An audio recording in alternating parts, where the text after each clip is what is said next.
Hello বন্ধুরা, welcome to my YouTube channel রাখির কিচেনে সবাইকে স্বাগত জানিয়ে আজকে দারুণ একটা রেসিপি শেয়ার করতে চলেছি। সম্পূর্ণ নিরামিষ পদ্ধতিতে এই রেসিপিটা বানানো।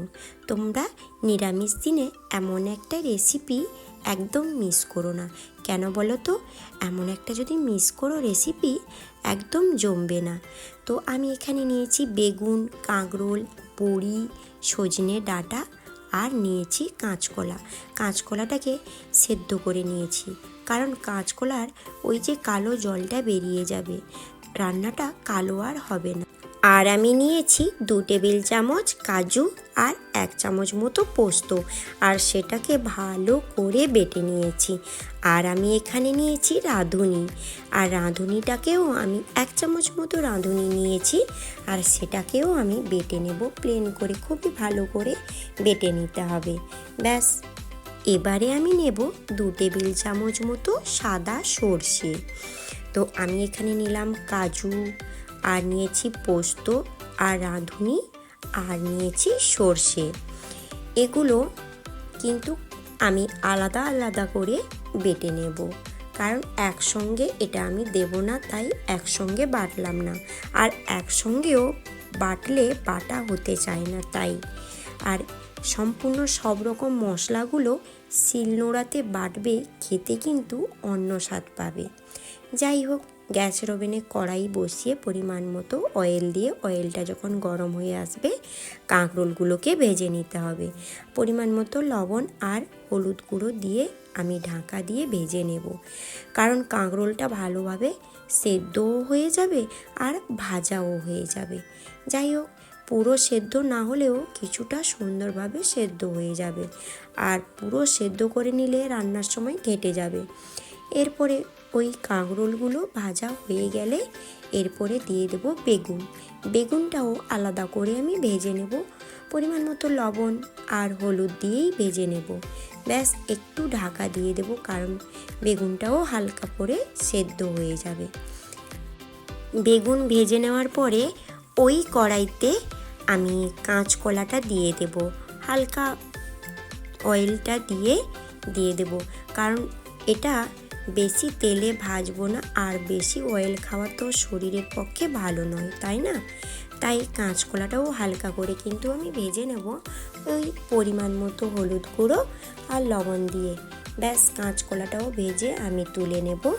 এরপরে আমি ভেজে নেব বড়ি, আর বড়িটা যখন ভাজবো একটু তেল দিয়ে দেব, কারণ বড়িটা তেল দিয়ে না ভাজলে খেতে কিন্তু ভালো লাগে না। তাই তো একটু অল্প পরিমাণ মতো তেল দিয়ে আমি বড়িটা ভেজে নেব। সবই কিন্তু আলাদা আলাদা করেই আমি ভেজে নিলাম। এরপরে রান্না করে নেওয়ার পালা। কড়াইতে আমি দিয়ে দেব সর্ষের তেল, আর তার সঙ্গে কিছুটা দেব সাদা তেল।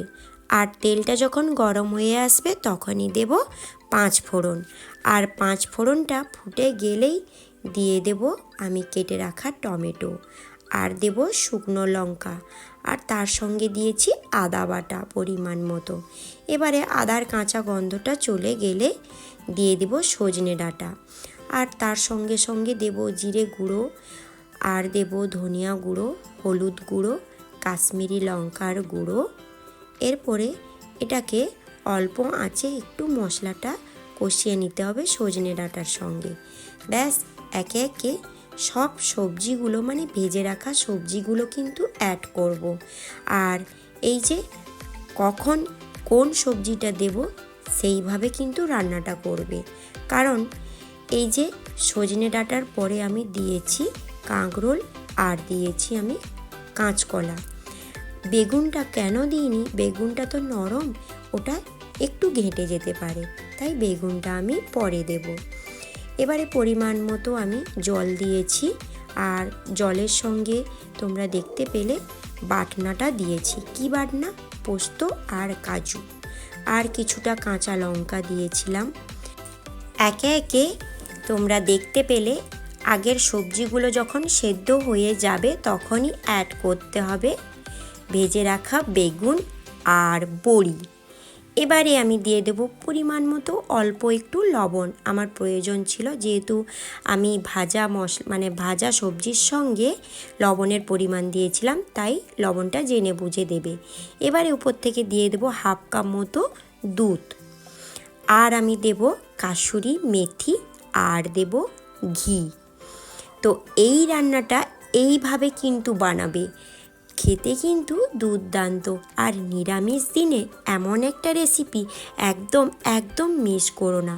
আর আমার রান্নাটা যদি অবশ্যই ভালো লাগে, তোমরা লাইক কমেন্ট শেয়ার করতে একদম ভুলে যাবে না। পাশে থাকা বেল আইকনটা কিন্তু প্রেস করে রেখো। আমি যখনই নতুন নতুন রেসিপি আনবো, তোমাদের কাছে নোটিফিকেশান চলে যাবে। হ্যাঁ বন্ধুরা, এই রেসিপিটা এইভাবে একবার বানিয়ে দেখো, খেতে দুর্দান্ত লাগবে। এটা কিন্তু আমার বানানো রেসিপি, তাই তো বললাম খেতে দুর্দান্ত ছিল। আজকের মতো এই পর্যন্ত, কালকে আবার দেখা হবে অন্য কোনো রেসিপির সঙ্গে।